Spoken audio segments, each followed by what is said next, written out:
1999년 홍콩에서 일어난 실화 괴담을 지금부터 들려드리겠습니다. 이곳은 낮보다 밤이 더 아름다운 도시 홍콩의 침사추이. 매일 밤 야경을 보기 위해 수많은 인파가 몰려드는 곳이죠. 하지만 저는 밤이 찾아오는 게 너무 무서웠어요.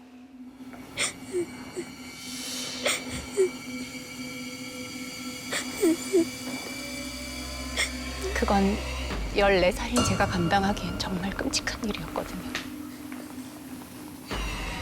오늘은 제발 아무 일도 없게 해주세요, 제발. 그러나 제 간절한 바람과는 달리 방문이 부서져라 흔들리기 시작하더니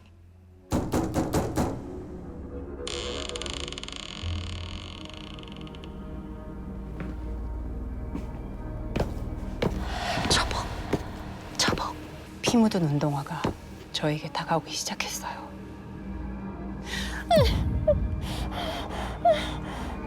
겁에 질려 비명을 겨우 삼킨 그 순간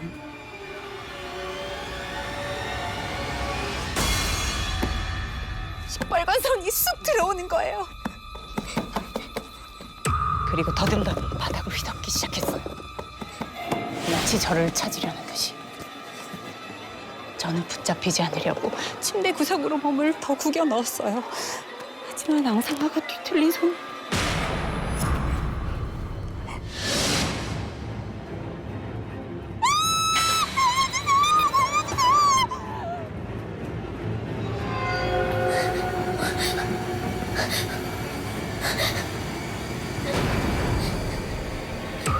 또 그 여자였습니다. 머리가 통째로 잘려나가고 없는 여자. 너도 당해봐. 너도! 순간 목 주변이 축축한 느낌이.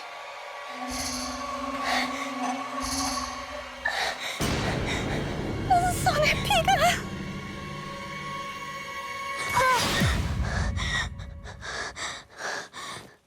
매일 밤 악몽에 시달리는 소녀의 이름은 아퐁. 벌써 며칠째 꿈에서 머리 없는 여자에게 죽임을 당하고 있었죠. 소녀는 더 이상 버틸 자신이 없었습니다.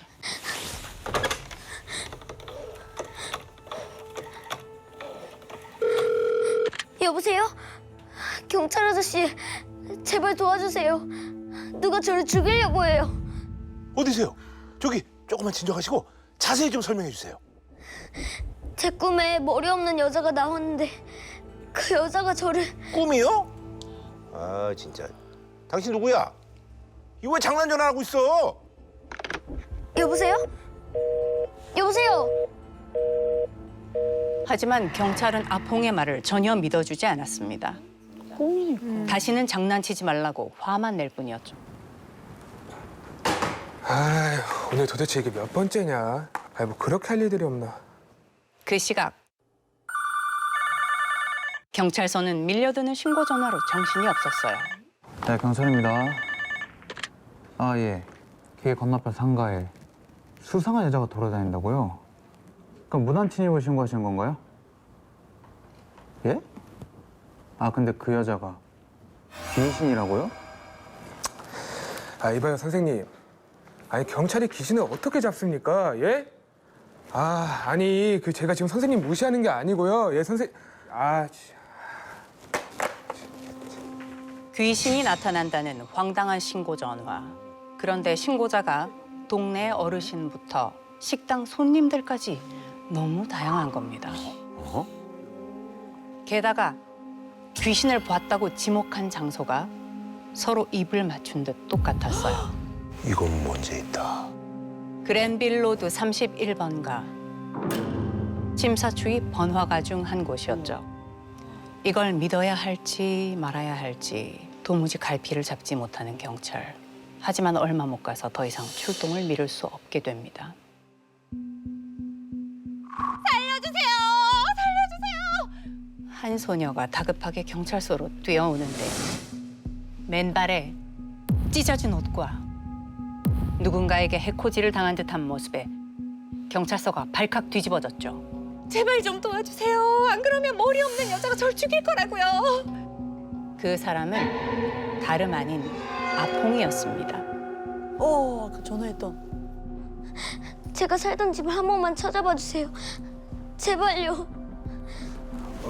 야, 애기야, 그 일단 진정 좀 하고 그 아저씨한테 상황 설명 한 번만 다시 해줄래? 앞장서는 소녀를 따라 나선 경찰들. 잠시 후 어느 아파트 건물이 보였습니다. 그때 찾아줄게! 찾아주면 되잖아! 아퐁이 겁에 질린 목소리로 허공을 향해 외쳤어요.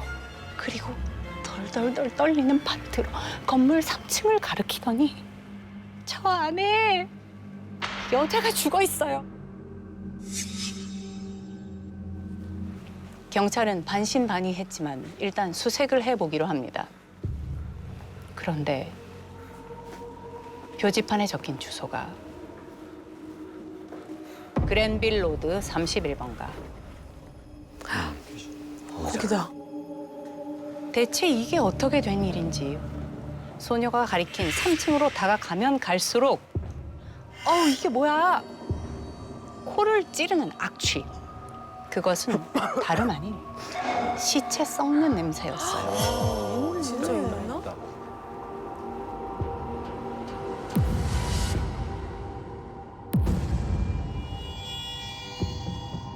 뭔가 일어났구나. 확신하게 된 경찰. 야, 김 형사, 내가 이쪽 볼 테니까 네가 이쪽 좀 봐줘. 시신이 있을 만한 곳을 샅샅이 뒤졌죠. 하지만 어찌된 일인지 하나같이 텅 비어 있을 뿐 시신의 흔적은 보이지 않았습니다. 그런데 그때 야, 김 형사, 일로 좀 와봐. 구석에 놓인 인형 하나가 눈에 들어왔어요. 그거다. 이거 피 아니야? 섬뜩한 기분과 함께 인형을 놓치고 맙니다. 스스로 무게를 견디지 못하는 듯 기우뚱 머리가 바닥으로 쓰러지는 인형. 아니, 솜 인형이 왜 이렇게 무거워? 왜 그래?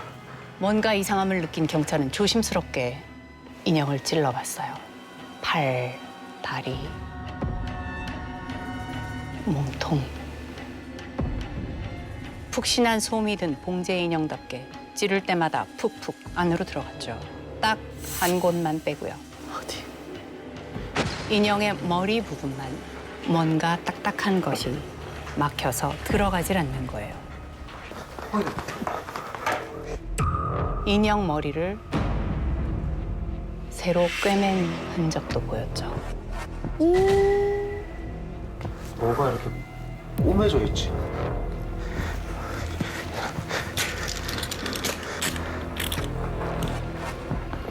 그리고 그 안에서 두 눈을 의심케 하는 무언가를 발견하는데요. 그것은 바로 두개골. 그것도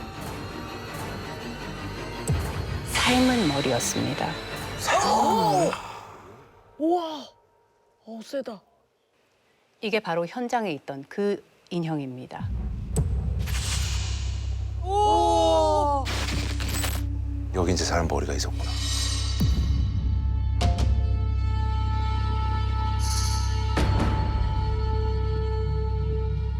好，大家好，我叫梁家駒，因為死者嗰個頭 못 咧， 찾았어. 現場只揾到個頭顱骨嘅啫，咁其他屍身都揾唔到。咁其實放入去嗰陣時個頭已經煲咗啦嘛，咁所以咧就冇肉黐住嘅，咁所以當時佢哋需要去鑑定嗰個頭顱骨。 피해자는 팬이라는 여자였습니다. 사망 당시 나이는 23살. 어려. 그녀의 짧은 인생은 너무나 기구했습니다. 홍콩 마피아 조직원인 첸이라는 남자를 만나서 하루가 멀다 하고 폭력과 학대에 시달렸어요. 남자에게 빚까지 지게 되었고 돈을 갚지 못하자 납치를 당하고 말았습니다. 그리고 그곳에서 상상조차 할 수 없는 끔찍한 일들이 일어나게 됩니다. 남자가 자신의 부하 2명과 함께 펜을 잔인하게 고문하기 시작한 거죠. 죄책감 하나 없이 펜이 고통스러워하는 모습을 보며 깔깔 웃기도 했다고 합니다. 다들 마약에 취해 제정신이 아니었거든요. 그리고 그녀가 사망하자 시체를 토막내 증거를 없애기로 합니다. 그때 마침 눈에 띈 것이 집안에 있던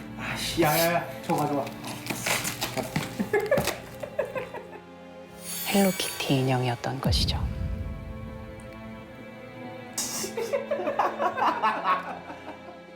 그런데 범죄자의 소굴에 이런 귀여운 인형이라니 좀 이상하지 않으세요?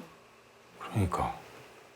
사실 이 인형의 주인은 따로 있습니다. 인형을 한창 좋아할 나이. 경찰에 시신의 위치를 알려준 사람. 아까 애기. 바로 14살의 소녀 아퐁입니다. 이거 뭐 범죄와 연관이 있는 건 뭐야? 벤이 납치됐을 때 저도 거기 있었어요. 벤이 고통받는 모습을 옆에서 모두 다 지켜보고 있었다는 소녀.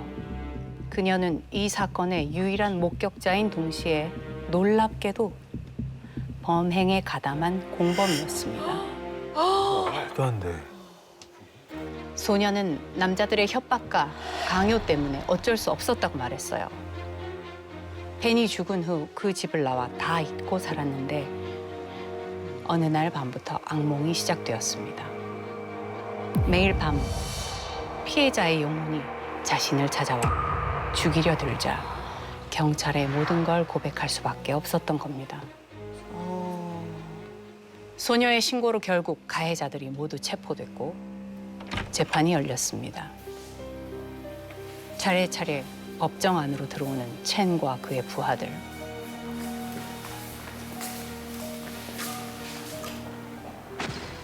고개를 당당하게 치켜든 뻔뻔한 태도에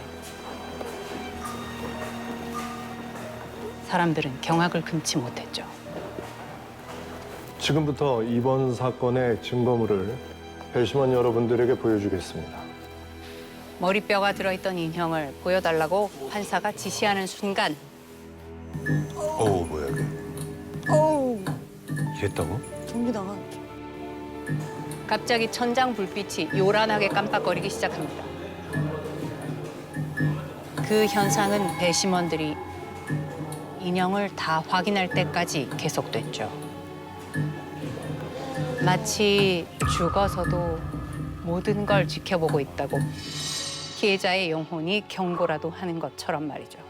야, 이거 咁所以你經常都講翻呢單案件嘅，裏邊啲燈即係經常有維修嘅，有保養嘅。點解嗰個植物即係 pass around 即係喺度傳俾大家睇時會斬啦嚇？自己一個人講嘅係啦，我聽啲朋友講，我聽下法官講，聽其他調查員講，都係有咁嘅事發生嘅，係啦。 야, 어우, 야. 첸과 부하들은 살인, 납치, 고문 등의 죄목으로 감옥에 가게 됩니다. 소녀 아퐁은 결정적인 제보를 한 것이 인정돼 감옥이 아닌 재활센터로 보내졌죠. 그리고 며칠이 지난 어느 늦은 밤 잠든 소녀의 귓가에 누군가 문을 두드리는 소리가 들렸어요. 설마 죽은 벤이 또 찾아왔나? 계속해서 멈추지 않는 노크 소리. 결국 조심스럽게 문가로 다가갔죠. 그때 고마워. 벤이다. 아퐁이 놀라 서둘러 문을 열었지만 밖은 텅 비어 있었습니다. 왔다 갔다. 고맙대. 그것은 혹시 죽은 펜이 아퐁에게 남긴 마지막 인사가 아니었을까요? 비록 몹쓸 짓을 한 가해자이지만 잃어버린 머리를 되찾고 억울한 죽음을 알릴 수 있게 도와줘 고맙다고 말이죠. 대구에 사는 이상민 씨가 보내주신 사연입니다. 매형 준호 씨가 30여 년 전 초등학생 때 겪은 일이라고 하는데요. 시가지에서 조금 떨어진 작은 시골 동네에 살고 있었어요. 안 내면 진다 가위가위보 가위바위보. 나 왜 또 술래야? 니네들끼리 짠 거 아니야? 야, 너가 가위가위보를 잘하든가.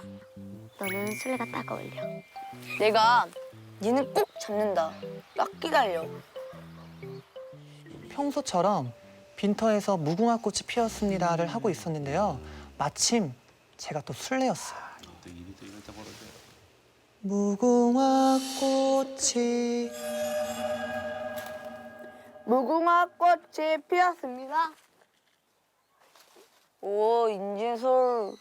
내가 네 지켜보고 있다. 아, 빨리 하라고. 내가 가면 뒤통수 맞을 준비하고. 무궁화 꽃이 피었습니다. 역시 친구들이 온갖 자세로 꼼짝 않고 멈춰 있더라고요. 하나, 둘, 셋, 넷? 나무 뒤에 한 명이 더 있는 거예요. 누가 갑자기 조인했나? 누구세요? 아, 이준호. 너 우리 움직이게 하려고 거짓말하는 거지? 아, 좀 빨리 하라고. 알았어. 친구들 상화에 일단 뒤로 돌았죠. 그리고 다시 무궁화 꽃이 피었습니다. 그리고 얼른 고개를 돌렸는데 하나, 둘, 셋, 끝. 이상하다. 그 잠깐 사이에 여자가 사라졌더라고요. 도망갔네. 분명히 절 지켜보고 있었는데 친구들 사이에서 거짓말쟁이만 되고 말았죠. 아, 그럼 뭐저 잘못 봤을 수도 있고. 해질 무렵 안 늦었어? 엄마한테 혼날 것 같은데. 난 아빠 들어오실 때 경찰서만 들어가면 돼. 던져둔 책가방을 들쳐매는데 누군가의 시선이 느껴지는 거예요. 준호야, 나 알지? 안녕하세요. 같은 동네에 사시는 엄마 친구분이셔. 가끔 저희 집에 직접 캔 감자를 가져다 두시던 동네 아주머니였습니다. 착한 아줌마. 얘들아, 나랑 우리 집에 좀 같이 가줄래? 내가 짐이 너무 무거워서 좀 도와줄 수 있을까? 늦으면 엄마한테 혼날 텐데. 어머니 친구분이시라며 우리가 좀 도와드리자. 저희 주세요. 고마워. 진소리와 함께 짐을 나눠 들어드리기로 했습니다. 뭐 시골에서 뭐 이렇게 하지. 제가 저희 동네에선 어지간하면 안 가본 곳이 없거든요. 그런데 아주머니 댁은 저도 처음 가보는 외진 곳이었어요.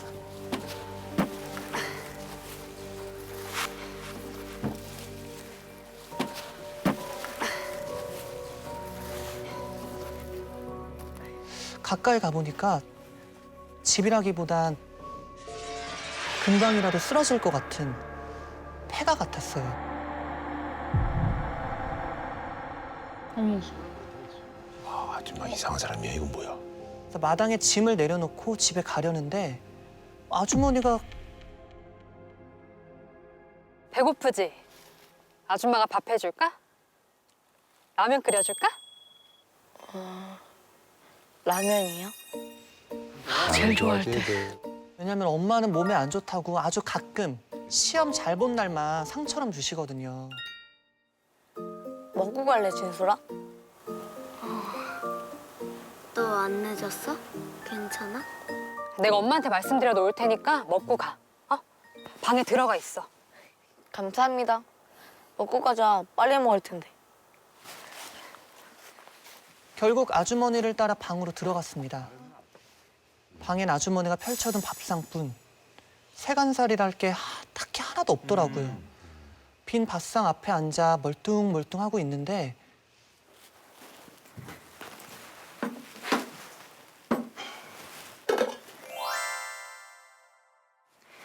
천천히 많이 먹어.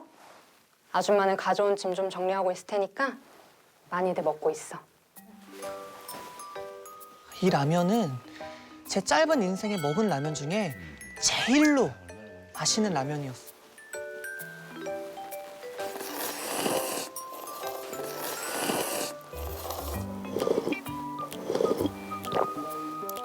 저와 진솔이는 개눈 감추듯 그릇을 싹싹 비웠습니다. 일하고 나서 먹었으니까. 아, 배부르다. 근데 나 이제 엄마한테 혼날 것 같아. 빨리 가자. 진솔이는 시간이 너무 늦었다며 이제 그만 집에 가자고 졸랐어요. 그래도 이렇게 배부르게 먹었으니까 아주머니께 인사는 드리고 가야 하는데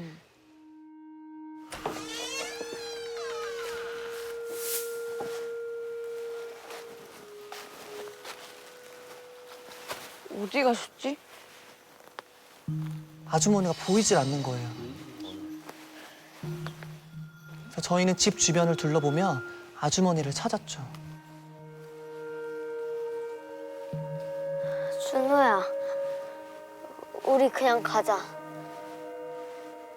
아주머니 짐도 그대로 있고 좀 이상해. 그때 집 뒤편에서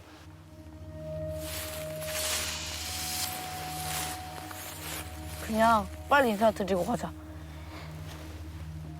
아주머니가 저기 계신가? 소리가 나는 곳으로 가봤는데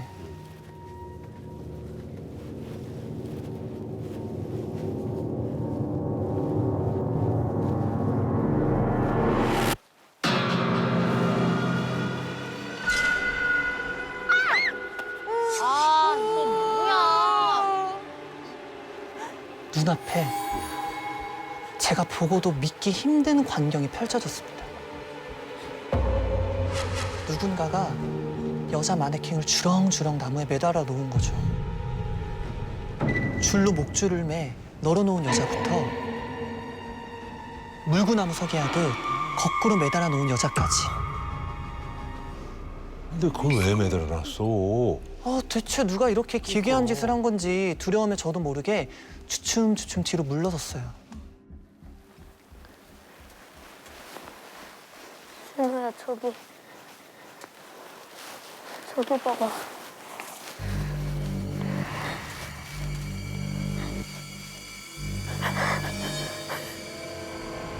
얘들아, 여기도 좀 한 번만 도와줄래? 마네킹을 매단 사람은 아주머니였던 거죠. 왜 그런 짓을 하시지?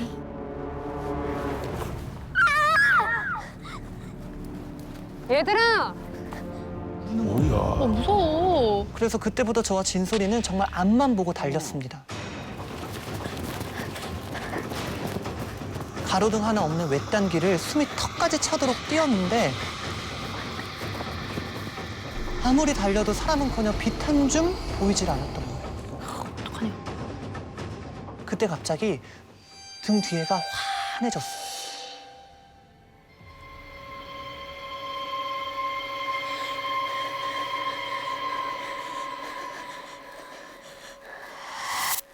아주머니가 손전등을 들고 서 있는 거였죠. 동네 아줌마 맞아? 잡히는 순간 우리는 영원히 집에 돌아가지 못할 것 같은 그런 기분이 들었습니다. 살려주세요! 도와주세요! 제발 누구라도 도와달라는 마음으로 있는 힘껏 소리를 질렀어요. 그때 이거 저기 최씨 손자 아니야?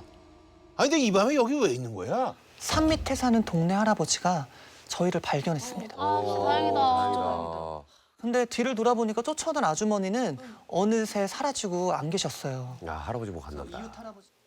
덕분에 무사히 집에 돌아왔지만 집에 와서 부모님을 뵈어도 이 놀란 가슴을 도무지 진정이 되지 않더라고요.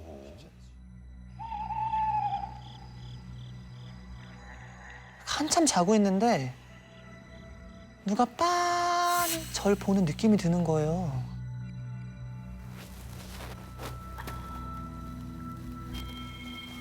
엄마? 살짝 열린 문틈 사이로 여자 실루엣이 보이더라고요. 누구야?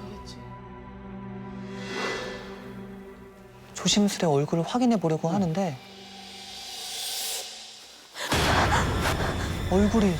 얼굴이 없는 거예요. 한 걸음 또 한 걸음 제 방 안으로 발을 내디뎠습니다.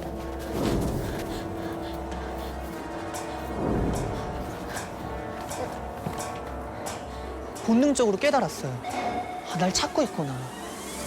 그래서 이대로 서 있으면 곧 저 머리 잘린 여자의 손에 잡힐 듯 했어요. 그때 떠오른 게 바로 침대 밑.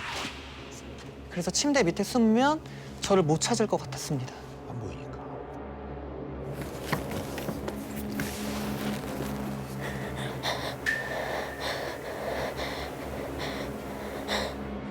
근데 제 눈에 보이는 건 방 안을 빙빙 도는 여자 발뿐이었습니다.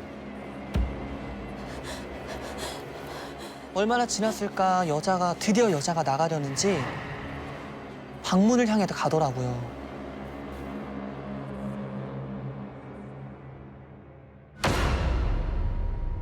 아직 가면 안 된다고 했잖아. 같이 가야지. 머리는 또 뭐야? 머리통?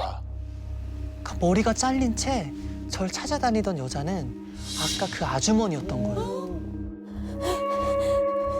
그래서 아주머니는 절 향해 다가오기 시작했습니다. 이러지도 저러지도 못하고 있는데 준호야, 정신 좀 차려봐.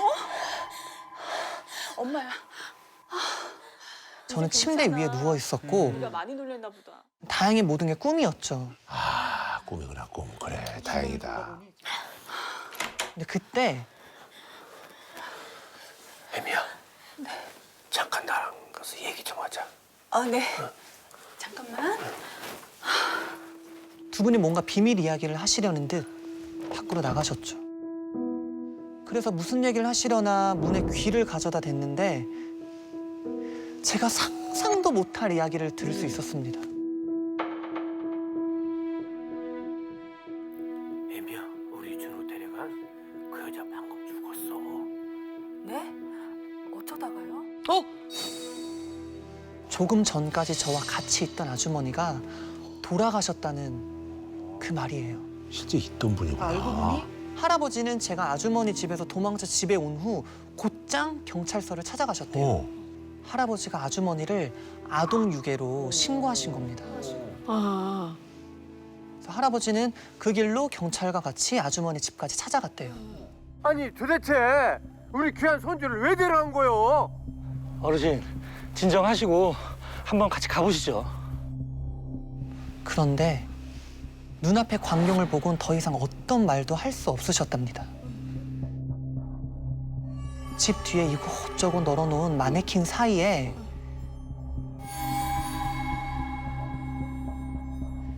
아주머니도 매달려 있었던 거예요. 아주머니는 저희가 도망치고 난 후에 목을 메고 스스로 목숨을 끊으셨다고 합니다. 그런데 그 목을 맨 아주머니 옆에 아무것도 매달려 있지 않은 목줄 2개가 대롱대롱 걸려 있었대요. 같이 일하려고 했나 봐. 아는 경찰한테 전화를 해서 같이 그 아줌마 집을 찾아 나섰다고 합니다. 그 아주머니가 이미 소나무에 밧줄을 3개를 매달고 이미 돌아가신 상태라고. 그 매형이랑 매형 친구가 2명이라서 아마 함께 자살을 하려고 하셨던 게 아닌가. 이제 너무 외로워서 같이 가고 싶어서 그랬다고. 혼자 가지 왜 남의 집 애들은. 아휴, 참 말도 안 된다. 그래서 아주머니는 삶을 비관해서 자살을 한 건데요. 그래서 아주머니는 저희가 라면 먹는 동안 목줄 3개, 저, 진솔이, 그리고 아주머니 것을 매달고 있으셨던 거예요. 준비하고 있던 거구나. 아주머니는 살아서도 귀신이 되어서도 외로워 절 데리고 가려 하셨던 걸까요? 1979년 당시 14살이었던 저에겐 죽어도 듣기 싫은 말이 있었습니다. 용철아. 아이, 박용철. 너 진짜 죽을래? 내가 이름 부르지 말랬지? 용철이? 맞아요. 제 이름은 박용철. 엄마가 저를 임신했을 때 이거는 아들이 분명하다면서 할머니가 지어주신 이름이었죠. 딸보다 아들이 최고였던 그 시절. 저희 집은 첫째, 둘째, 셋째도 딸. 넷째인 저마저 딸인 걸 알았을 땐 정말 초상집이 따로 없었대요. 옛날에 그랬었어. 새로 이름 짓기도 귀찮다고 해서 전 그냥 용철이가 됐습니다. 그리고 무려 14년의 세월이 흘렀지만 너도 양심이라는 게 있으면은 또 딸을 낳지는 않겠지.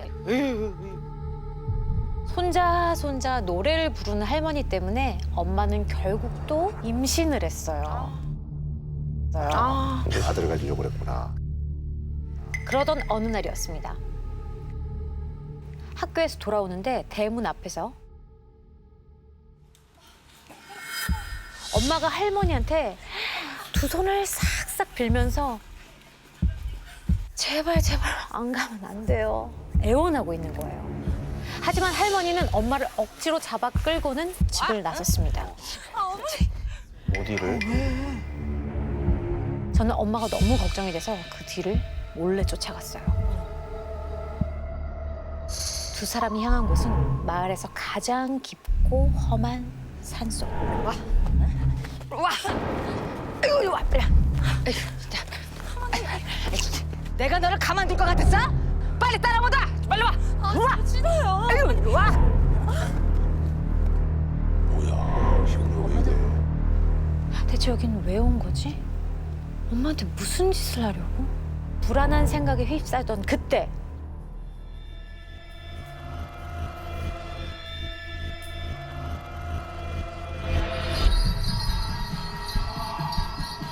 색색의 화려한 천들이 걸려있는 나무 너머로 외딴 집 한 채가 보였어요. 거긴 우리 동네에 딱 하나 있다는 무당집이었는데요. 무당집에 갔구나, 무당집에. 할머니는 한사코 들어가기 싫다는 엄마 등을 떠밀며 그곳으로 들어갔고 저는 살금살금 다가가 안을 훔쳐봤죠. 아이고, 내가 아주 아들 줄줄이 낳는다는 여자 속옷도 갖다가 입혀보고. 아니, 삼신할매한테 제사까지 지냈는데 소용이 없어, 소용이. 아유.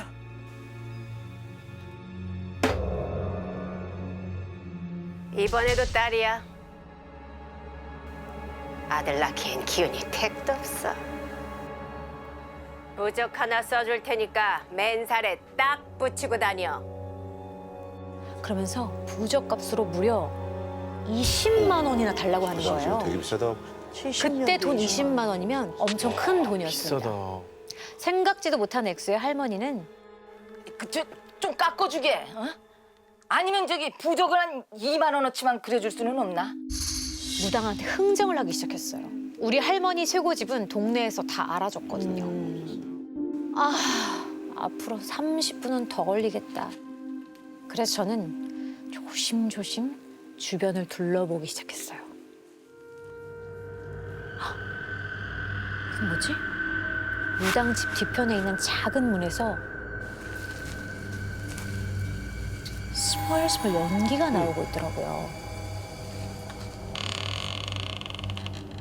저도 모르게 그 안으로 들어갔는데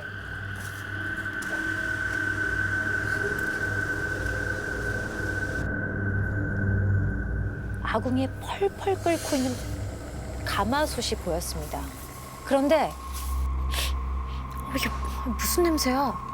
도대체 뭘 끓이는 건지 생전 처음 맡는 지독한 냄새가 나는 거예요. 궁금해서 뚜껑을 열자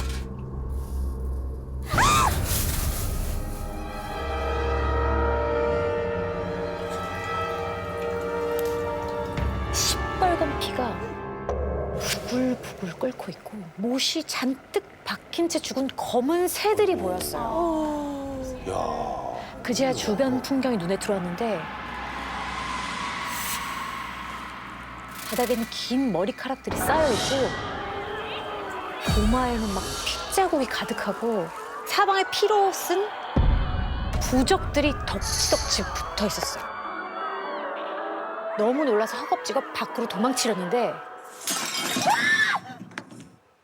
열린 문틈으로 난장판이 된 마당이 보였어요. 그래서 할머니가 아니요. 아니, 종이 쪼가리 대충 찌끄려가지고 무당 멱살을 잡고 있는 거예요. 어머. 그거를 20만 원씩이나 받아 처먹으면 그게 아주 사기꾼 돌팔이지 뭐야 이게. 아이고. 그 아무개 신령님 내 말 들리셔? 들리면 나 그 떡두꺼비 하나 내려주셔. 어디 신령님 무서운 줄 모르고 막말을 짓거려. 어머니 가요. 아 가만히 있어봐. 겁에 질린 엄마가 할머니를 데리고 도망치듯 그곳을 떠났습니다. 저도 재빨리 걸음을 옮기려던 그때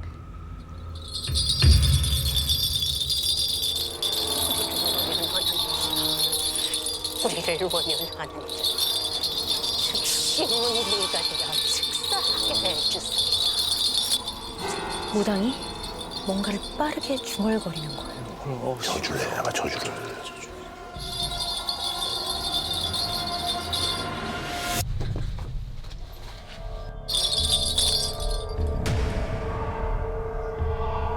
두고 봐라. 조만간 크게 화를 입을 게야.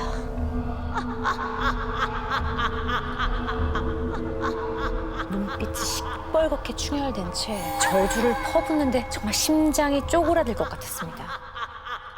용철아, 야, 니네 엄마 아들 낳고 싶어서 무당 찾아갔다며? 아들 대신 귀신부터 온 거 아니야? 아이고, 저손 얘기를. 벌써 동네에 소문이 쫙 퍼졌는지 친구들이 저를 놀려댔어요. 여기저기 온통 듣기 싫은 얘기들 뿐. 아이고 내가 늙어서 별 수모를 다 겪네. 여자나 잘못 들여가지고 이게 다 무슨 꼴이야.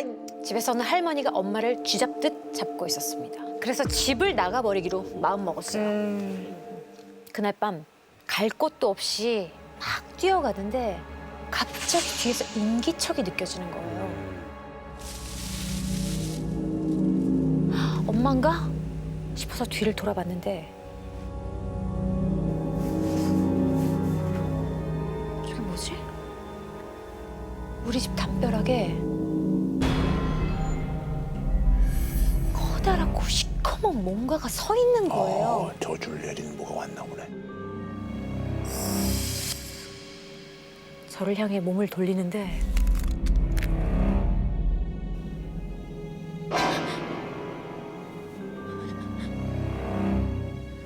눈이 있어야 할 자리에 새빨간 두 개의 불빛만 보이는 거예요.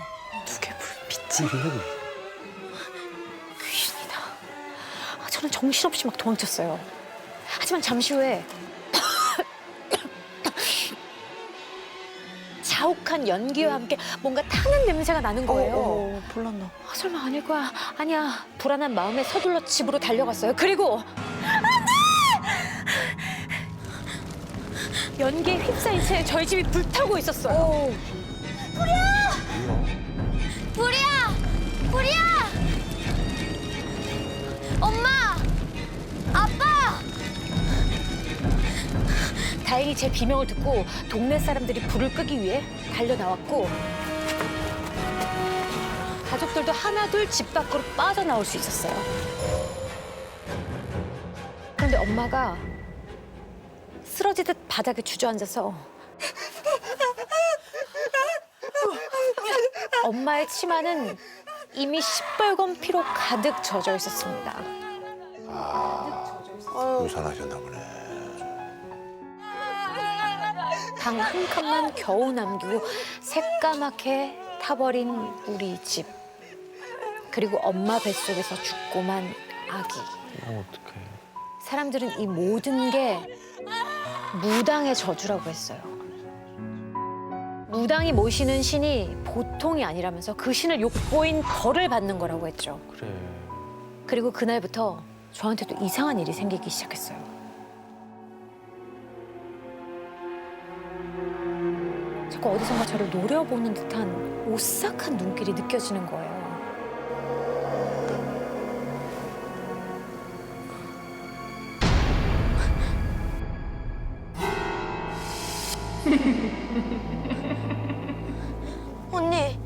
여자가 안 보여?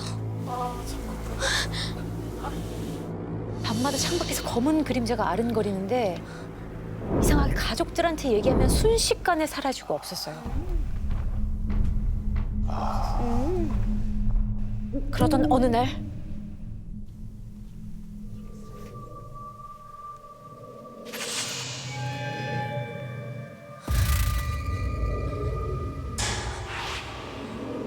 그것이 방 안으로 들어왔습니다. 불이 났던 밤 집 앞에서 봤던 귀신이야. 그 여자가 천천히 얼굴을 들었는데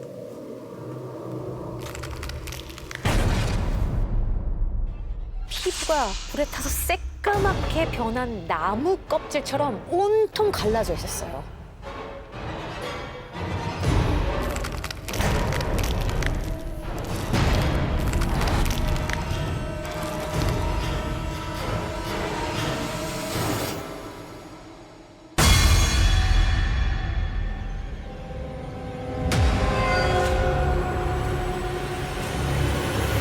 그 귀신은 마치 자기가 보이는지 안 보이는지 확인하는 것처럼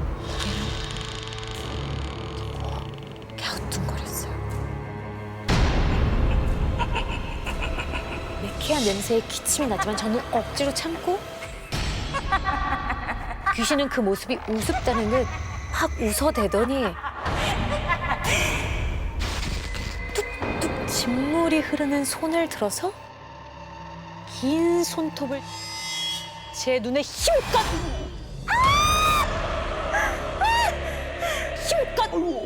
내비꽂았습니다. 엄청난 고통에 눈을 떠보니까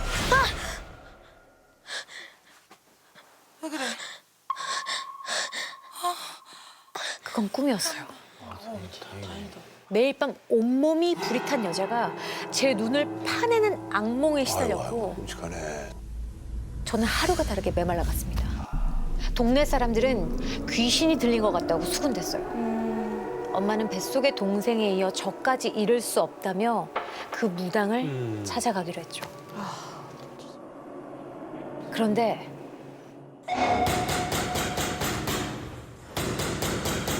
문 두드리는 소리 아니야?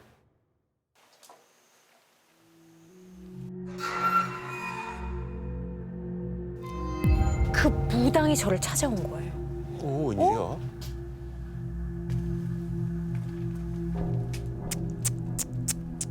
잡기가 붙었구만.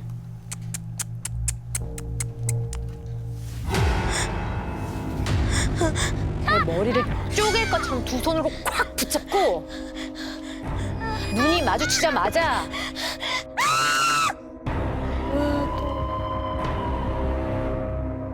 도저히 정신을 차릴 수가 없었어요. 왜 그래? 왜 그래? 제발 살려주세요. 우리 딸 좀 살려주세요. 제가 하라는 대로 다 할게요, 네? 이번에도 돈이 아까운 건 아니지? 목숨 살리는 건 부족으로는 어림도 없어. 우리 딸 살려달라고 울부짖는 엄마에게 무당은 악기가 붙었지만 자기가 모시는 신보다 세진 않다면서 굿을 해야 된다고 말했어요. 그 말에 곧장 굿판이 열렸습니다.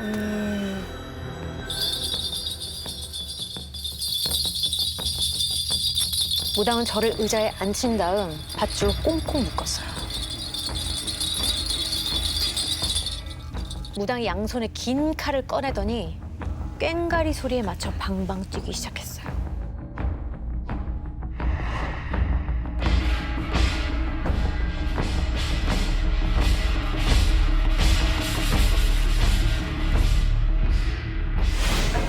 그러다가 제 턱에 날카로운 칼끝을 겨누고 저한테만 들리는 목소리로 작게 속삭였어요. 너 그날 나 봤지? 순간 저는 기억이 나고 말았어요. 알고 있었어. 사람을 꼼짝 못하게 만드는 무당의 눈. 새빨갛게 충혈된 그 눈을 어디서 봤는지 말이에요.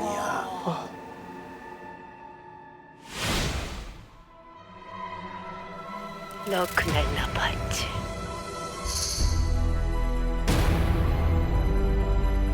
저희 집에 찾아와 몰래 불을 질렀던 건 귀신이 아니라 그 무당이었습니다. 매일 밤 창밖을 기웃거리던 오싹한 그림자도 바로 무당이었고요. 우와, 이런. 방화 사건의 유일한 목격자인 제가 자신을 봤는지 못 봤는지 확인을 하고 싶었던 겁니다. 그리고 지난 새벽 자신의 눈을 보고 제가 경기를 일으키자 날 기억하네? 확신했던 거죠. 그런데 모든 사실을 깨닫자 한 가지 의문이 생겼습니다. 잡기가 들린 게 아닌데 왜 구슬을 하지? 그러니까. 돈을 뜯어내려고. 그때 무당이 말했어요. 너 이제 곧 죽은 목숨이야. 신의 저주로 곧 벌을 받게 될 테니까.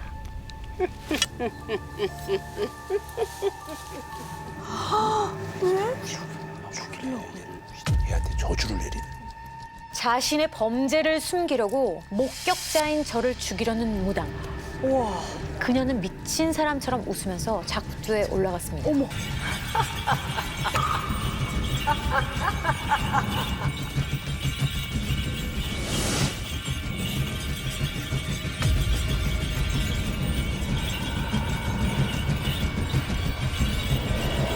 그리고 무당이 처절한 비명과 함께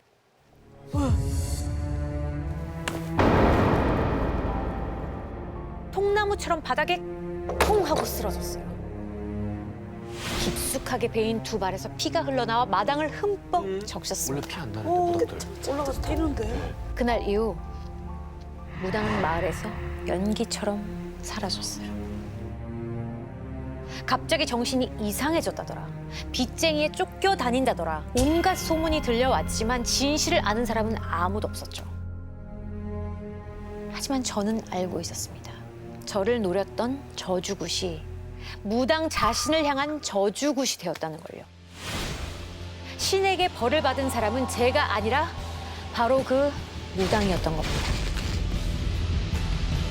이번 사연은 인천에 사는 정주혁, 김주은 부부께서 함께 보내주신 사연인데요. 두 분도 저희 부부처럼 연상연하 커플이시라고 해요. 네. 거기다 남편분이 특전사 출신의 정말 멋있고 건장한 국가기관 경호원으로도 근무하셨을 정도로 정말 한 번 딱 보면 그냥 남자 중에 남자. 근데 문제는 결혼 후예요. 어느 날 남편으로부터 상상도 못한 이야기를 듣게 된 겁니다. 바로 완벽하게만 보였던 남편에게 남들에게는 차마 말할 수 없는 비밀이 있었다는 거예요. 솔직히 저는 본 적은 없고요. 저희 신랑은 계속 본다고 하고 제 입장에서는 약간 무섭죠. 아이고.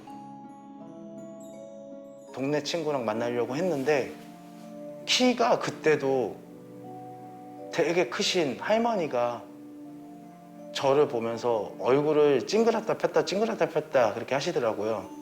집에 딱 올라가서 이제 옷 갈아입고 이제 딱 그런 찰나에 컴퓨터방 책상에 앉아 있더라고요. 한 10분 정도 지나니까 그때 이제 자연현상처럼 없어지듯이. 이게 뭔 일이야? 뭐야?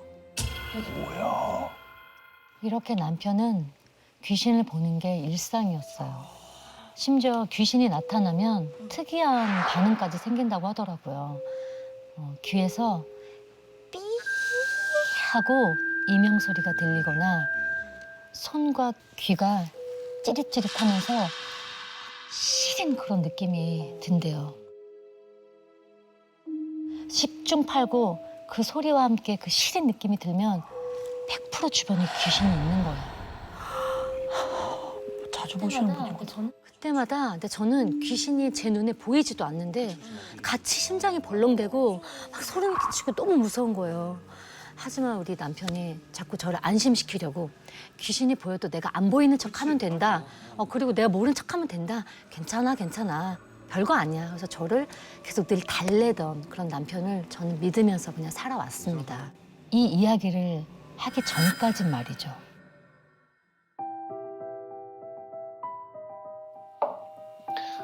여보, 그때 기억나? 언제? 아, 왜?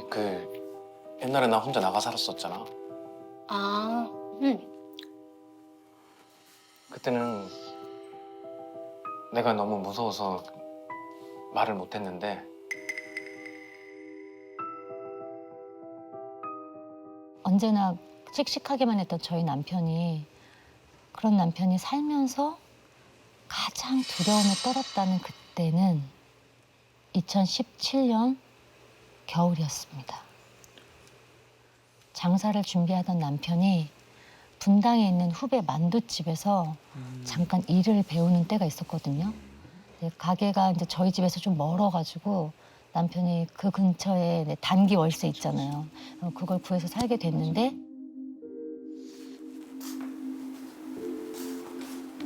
괜찮네.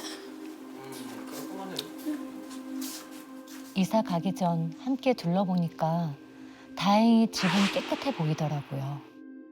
딱 한 군데만 빼고 말이죠. 이건 뭐야? 뭐 있어?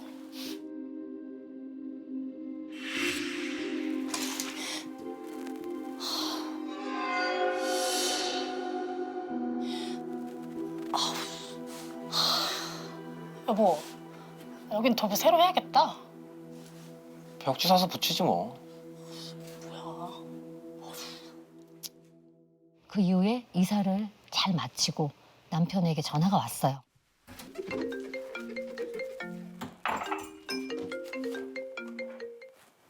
여보, 짐 정리 잘했어? 도배까지 했더니 피곤해 죽겠다.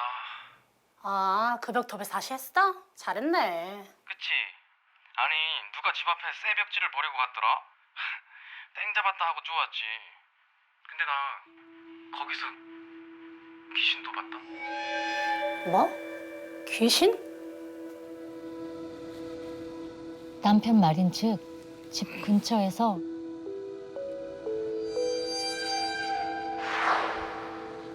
누가 버려둔 새 벽지를 이렇게 주워온 거래요.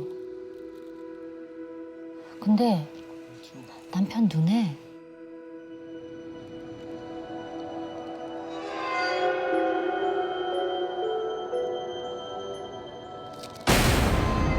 그 벽지 옆에 어떤 남자가 보이더래요. 어머! 키가 엄청 크고 시커먼 망토를 걸친 남자가 이렇게 담벼락 뒤에 서서 저희 남편을 많이 쳐다보더래요. 근데 그 눈빛이 그냥 딱 봐도 저건 사람이 아니다. 바로 벽지만 가지고 허겁지겁 집으로 왔대요. 이야기를 듣고 나니까 괜히 되게 찜찜한 거예요, 기분이. 근데 그때까지만 해도 이게 어떤 결과를 낳을지는 그때 상상도 못했어요. 다음 날 남편이 일을 마치고 밤새도록 이제 사업 구상을 한다고 새벽까지 잠을 설치고 있는데 갑자기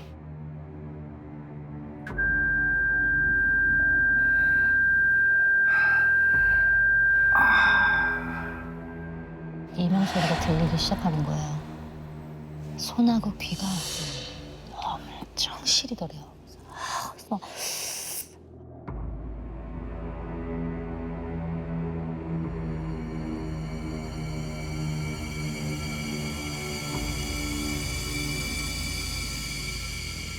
자기야,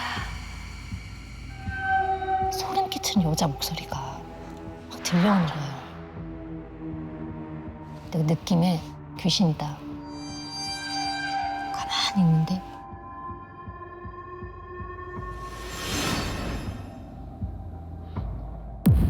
자기야,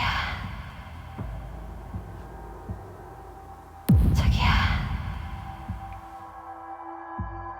갑자기 그 소리가 뚝 멈추더니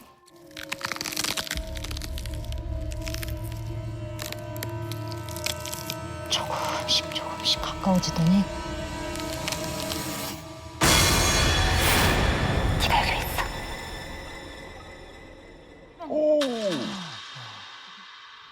여자 얼굴이 시뻘건 피로 범벅이 돼 있었고 한쪽 머리가 이렇게 둔기에 맞은 것처럼 함몰되고 그래서 피가 거기서 막 뚝뚝뚝뚝 떨어지고 있더래요.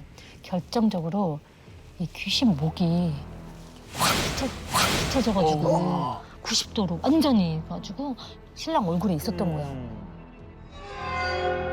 이를 악물고 귀신을 못 보는 척하는데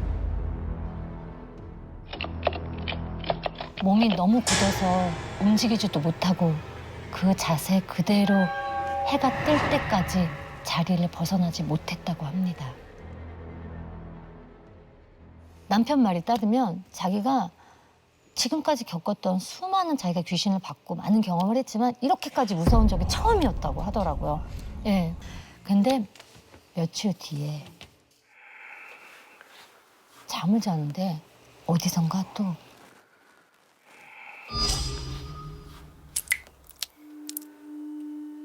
얼굴에 뭐가 떨어지는 그런, 그래서 이렇게 쑥 만졌는데 뭐가 이렇게 끈적끈적한 거예요. 비릿한 냄새가 나서 이상하다 이렇게 생각이 들었는데 핸드폰 플래시를 탁 켰대요. 자기 얼굴을 탁 다시 만졌더니 아까보다 훨씬 많은 피가 자기 얼굴에 막 묻어서 막 흐르고 있었대요. 천천히 핸드폰 불빛을 들어 올리는데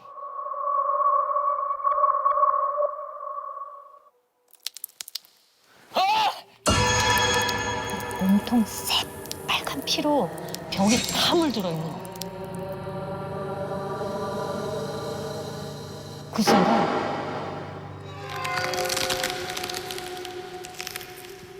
야.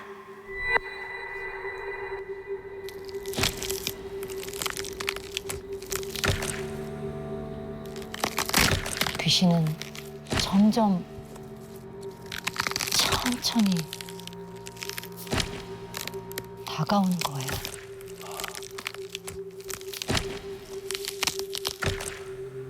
야.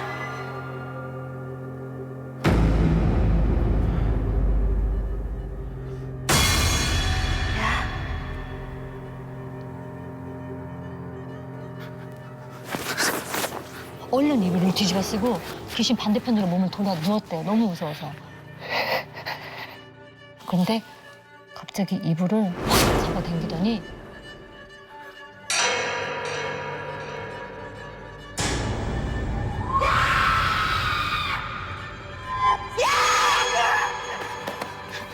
이 사람이 얘기한 것 중에 제일 무서웠던 게 사람한테 생각할 시간을 준다는 게 제일 무서웠다고 하더라고요. 보통 귀신이 나타났다가 없어지면 잠깐 깜짝 놀래고 무서웠어 이러고 마는데 눈에 보이는데 천천히 다가오고 걸음걸이도 휘청휘청하면서 한 발짝 한 발짝 내걷고 내 앞으로 온다는 것 자체가 그치, 확 다가오면 그냥 놀라기라도 하는데. 솔직히 무섭긴 했는데 제가 방법이 없었어요. 퇴직을 사표를 했고 먹고 살아야 되기 때문에 또 이제 내가 귀신이랑 하고 싸우면 이길 수 있을 것 같은 거. 나 운동했는데 나 싸움 잘하는데. 하지만 이 귀신의 괴롭힘이 자꾸 반복이 되니까 무슨 방법이 없을까 남편은 고민에 빠졌죠. 그러다가 대대로 이제 무속인 집안이고 또 당시 또 새로운 법당을 열었던 친한 후배 동생이 있었어요. 수련아. 나 일 때문에 혼자 이사 왔는데 집에서 자꾸 귀신이 보여. 원래 귀신을 못 봤던 것도 아니고 특전사까지 나온 오빠가 내가 나오란다고 나오겠어? 아니 그건 그렇지. 아니 근데 이번에는 느낌이 좀 다르네. 그것들은 자기랑 눈 마주치고 알아봐 주길 원해. 눈 감고 귀 닫고 일 끝나면 빨리 그 집에서 나와. 동생의 말에 남편은 그래 귀신이 맨날 나오는 것도 아니고 최대한 피하면 되겠지 싶었대요. 하루는 찜질방에서 자고 하루는 차에서 자면서 집에는 정말 가끔 들어갔죠. 그렇게 알면서도 모른 척하면서 귀신과의 묘한 동거를 계속하던 어느 날 남편이 직장 동료하고 술을 마시다가 집으로 간 거예요. 그러면 이제 동료도 있고 하니까. 근데 그렇게 동료랑 한 잔, 두 잔 술을 이렇게 마시면서 이야기를 하다 보니까 또 무섭지도 않더래요. 귀신도 안 보였고. 화장실 좀 갔다 올게. 그래? 아, 다행이다 생각하고 잠깐 화장실에 갔어요. 그런데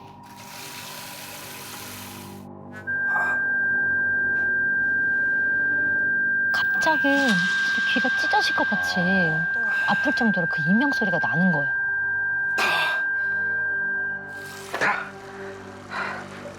기분이 너무 쎄한 거예요. 화장실 문을 벌컥 열고 나갔어요.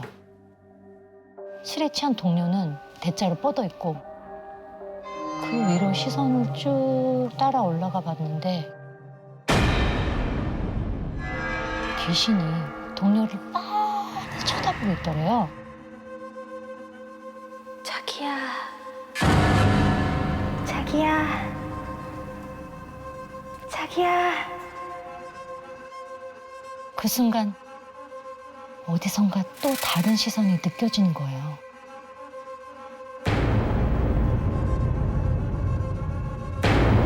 벽지 주워올 때 그 담벼락에서 봤던 그 남자가 서 있는 거예요.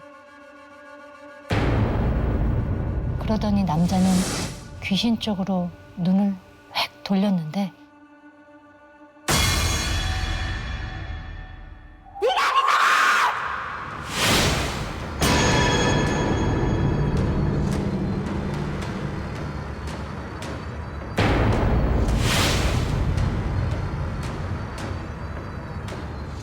한 명도 아니고 두 명이 시선이 자기를 막 그러니까 정신이 아득해져서 진짜 가만히 있다가 우리 둘 다 죽겠다라는 생각이 그냥 확 들더래요. 그래서 남편은 승진아, 승진아, 승진아. 이런 뭐? 그냥 정말 혼이 나가도록 너무 무서워서 겨우 끌고 나왔다고 하더라고요. 남편은 겨우겨우 정신을 차려 동료를 택시에 태워 보낸 뒤에 무속인 동생에게 다시 연락을 했어요.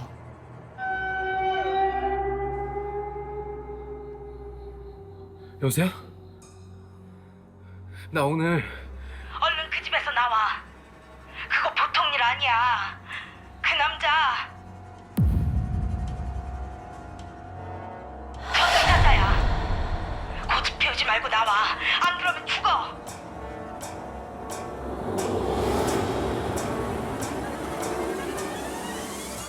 그 말을 듣고 남편은 교통사고로 당한 거예요. 썰었나 봐. 도랑에 빠지는 사건이 있었는데 생전에 사고 한 번도 없었던 남편이고 또 전혀 사고가 날 위치가 아니라는 거예요. 그래서 정말 동생 말대로 귀신이 자신의 목숨까지 노렸었나라는 그런 얘기를 했거든요. 며칠 후 남편 동생 데리고 그 집을 찾아갔는데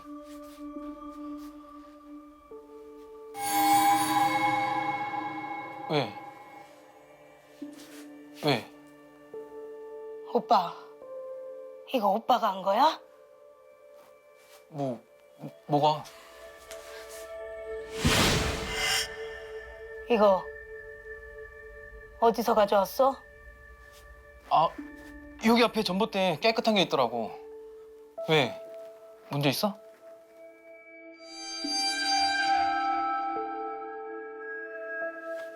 그 얘기를 하니까 별 말도 없이 동생이 쌩하고 갑자기 밖을 막 나가더래요. 그러더니 갑자기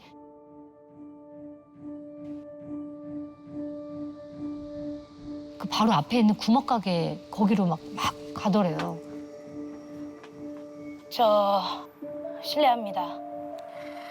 혹시 여기 최근에 젊은 여자가 사고를 당한 적이 있었나요? 2개월 전인가 옥상에서 뛰어내린 새댁이 있었어요. 그 할머니 말에 의하면 그 동네에서 진짜 순진하고 어린 여자가 있었는데 건달 같은 남자를 만나서 막 돈도 다 뺏기고. 아이고. 그러니까 근데 그 여자는 그 남자랑 살 생각, 너무 사랑해서 그런지 살 생각에 집도 정말 잘 꾸미고 돈 한 푼 두 푼 모아가지고 뭐 가구며 뭐며 다 들어와서 하는데 남자가 이제 버렸다고 하더라고요. 그런데 그 여자가 부모가 없는지 기댈 곳이 없는지 그냥 목숨을 끊었다고 하더라고요. 혹시 그 여자는 자신의 남편을 찾고 있었던 건 아닐까요?